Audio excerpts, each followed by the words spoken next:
I'm out here in the beautiful Ilkley Moor to see the Swastika stone. And I made this idea in my head to go around and see different sites associated with swastikas, because for a while I was in Tibet. I was on a tour and I saw the swastika everywhere, and I wanted to sort of bring back the interest of the swastika as a spiritual symbol and as a religious symbol rather than a hate symbol. And the symbol behind me, the most that I have read about it online usually is just the interest in the fact that it is a swastika, because a swastika in Britain is somewhat unique.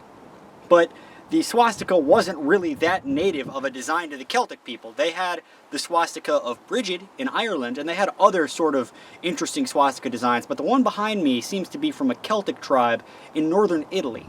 And I believe, and this is what I've read online, that when the Roman legions came through, there is a Roman fort in town. The Roman legions came through, they recruited Celtic people from northern Italy and brought them to Britain.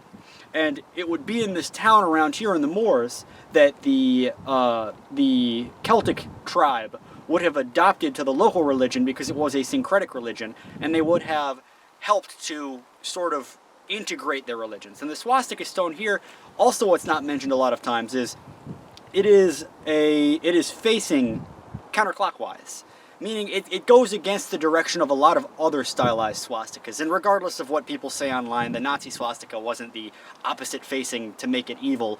There's no right or wrong face to a swastika. There's right or wrong usages, clearly, but this is facing towards, if you were to consider the earth a swastika, which is what a lot of these ancient Celts believed, then it would be rotating in the opposite direction. And at the top of the swastika is a fifth arm.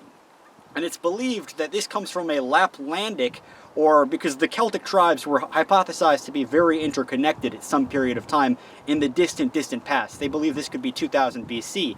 They were interconnected, so the Laplandic cultures and a lot of Romanian cultures, and all throughout Europe, these cultures believed that the North Star formed a ending of the axis, that there was a large axis that went up and down, and a shamanic belief is that there is an axis mundi somewhere on the earth. The axis mundi is usually in the Navajo and Tibetan Bon religion. It's considered a central point through which a shaman, when he goes into his spiritual state, is able to direct his body, his out-of-body experience to, and descend that staircase up to a different sort of plane of being. This being the fifth arm of the swastika behind me. Now, it's interesting that this is here because I've heard that also this moor is filled with these weird, bizarre paranormal phenomena. And I'm not going to not mention the alien of Ilkley Moor. Now, do I believe it? No. But it's just weird that they've got all these folklore. One of the field of stones right directly behind the swastika was, the folklore says that a giant was being chased by his wife, and the wife was chasing him with a skirt full of stones, and she dropped them. And this now forms the Skirt Full of Stones monument. And then you have the 12 apostles, and then you have all these cup and ring marks, and nobody knows what the cup and ring marks are supposed to signify.